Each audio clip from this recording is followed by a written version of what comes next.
This is video 4 on lovemaking versus sex, and we are going to look at disorganized attachment and then a little bit of an introduction to the Song of Songs. I'd forgotten to do the disorganized attachment and how that affects intimate relationships with partners and adults and in marriages. So anxious attachment, remember, is a clinginess. There's a desire to cling to, and so giving sex for love. Avoidant attachment is really dismissive. They will pull away and be very independent and not meet the needs of their spouse. Disorganized attachment, and again, we have to be very careful of diagnosing and labeling someone with any of these attachments as though that is set in place. A person is not their diagnosis. That's important. And diagnosis actually means not to compartmentalize someone and fit them into a label, but actually the word diagnosis comes from a word diagnosko, dia, to thoroughly know someone from multiple angles, to know who they are from multiple angles, and to know them, to intimately know them, to see into them. And so we have to be very careful of just saying, that's that person. We can have the tendency to do that in the Christian church, to label somebody a certain way as though that characterizes everything about them. And this is so true about disorganized, unresolved attachment. That comes normally from someone who has their parents. Here's the child, here's the parents. They abdicated their role. In other words, they pulled away. They set their child up for adoption or fostering. It can also come from where parents, one or both of them, abuse the child. So it keeps the brain on a constant state of alert. The child, and now adult, has a sense that they are going to be hurt. And so remember, all of these attachment styles are protective, adaptive strategies. And it works. And this is key. It's not a pathology. It's not just sin as well. It's the response to living in a broken, sinful world and broken and really hurting often parents. And so it's so easy just to label the parents as terrible, whereas often it was a protective strategy while growing up. So it worked.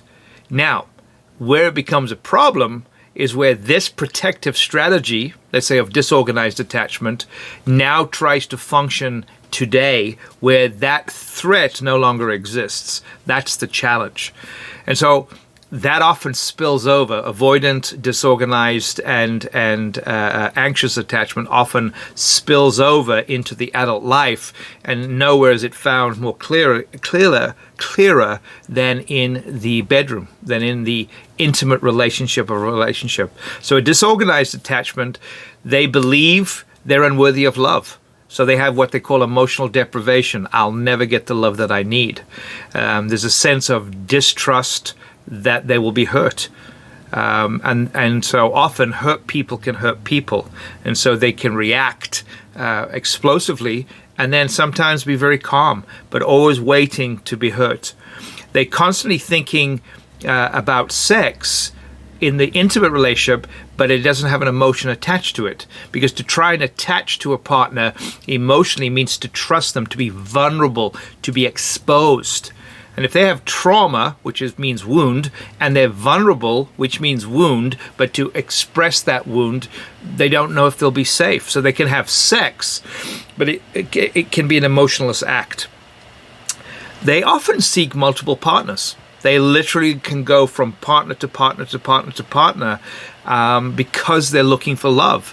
So they define, very much like the anxious ambivalent attachment, they believe that having these multiple partners, having that sexual relationship, having somewhat of a connection, but then moving on, because as the relationship unfolds and they start to see who this person is, they move on. You can see this in celebrities' life, and it's so important. TikTok celebrities, influencers today, people on Instagram, movie stars, you've got to realize that people there have a very managed life. So a disorganized, unresolved attachment, that person has a very managed life, a staged life. There's an impression management. There's impression management that they want they will to see. And so the reality of who they are and the depth of who they are, their intimacy, is often not there. And so that's critical to understand. And they're hurting. That's why they do that. They're not nasty people. They're hurting at a deep level. This is why so key it's Jesus Christ came to bind the wounds, to heal the brokenhearted. And that's why he came to us, so that person does not have to have multiple partners. They have their relationship right with him first. Then God can work in them and through them to help others. And a person with a disorganized, unresolved attachment in an intimate sexual relationship, well, they'll often seek a higher level of control in sex. They'll dominate in sex. They'll have to control in sex. And it's interesting, they can, in that controlling nature, they can literally be dominant, but then afterwards feign that they're the victim in other areas. So they'll dominate in the bedroom and nobody sees that. So nobody can question that. But actually outside of the bedroom, they can actually be quite abusive themselves. They can be controlling, domineering. They can say hurtful things even to their own children, to their partners. But then in the bedroom, they want to dominate and control. But very little is there ever lovemaking. It's often sex where they will control. This is in women and men, not just men. People often think, well, men have the disorganized attachment alone. That's not true. Women can be as domineering and controlling in the bedroom. But again, it's not witnessed by anybody. Also, they could be harmful sexual behavior. They can be dominance. They could be experimentation in the bedroom. They could be certain sex acts that could be dangerous. They could be risky behavior as well in sex that can harm a couple or harm the individual. They can even solicit sex over the internet. They can actually sexting or go online and pretend there's someone else and can flirt because again it's about control. And remember though, control is what? It's an adaptive, protective strategy. They're trying to defend themselves, but hurt people. They can be exploitive of their partner, and the goal is self-gratification. Remember, they're looking for emotional attachment and they don't know that. And so sex is equated with self-gratification. And so then once they have an orgasm as a female or an orgasm as a male releasing, then that can dissipate very quickly so they can objectify their partners because it's for self-gratification. At a more higher level or dysfunctional level, there could be a lot of sexual partners, like say going on business trips. They can go to sexual partners. That can be very destructive as well. And so have multiple sexual encounters as well.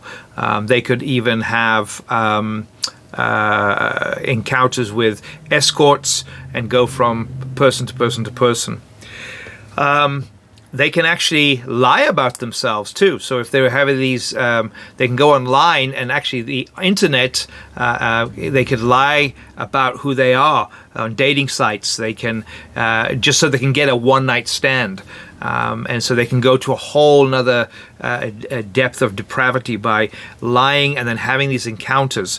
But again, the danger of sexually transmitted diseases or giving them, or then going back home and giving it to their spouse. Because remember, they're looking for sex, but it literally can take over their emotional part of their brain and take over the entire being. And they can be exhibitionists. They can flirt, but then show off their bodies in some way. They attract attention. It's a lot of shock value. They can try to shock others, demean others. But again, it's all a staging. It's all a staging to be loved and to have attention. So that's the the reality of being in a disorganized, unresolved attachment when it comes to sex. Obviously, this is not exhaustive, but yeah, that's exactly what that disorganized attachment is. I will actually do the next video as an introduction to the Song of Songs. So again, please excuse that I didn't do it this video, but the next video will be just that.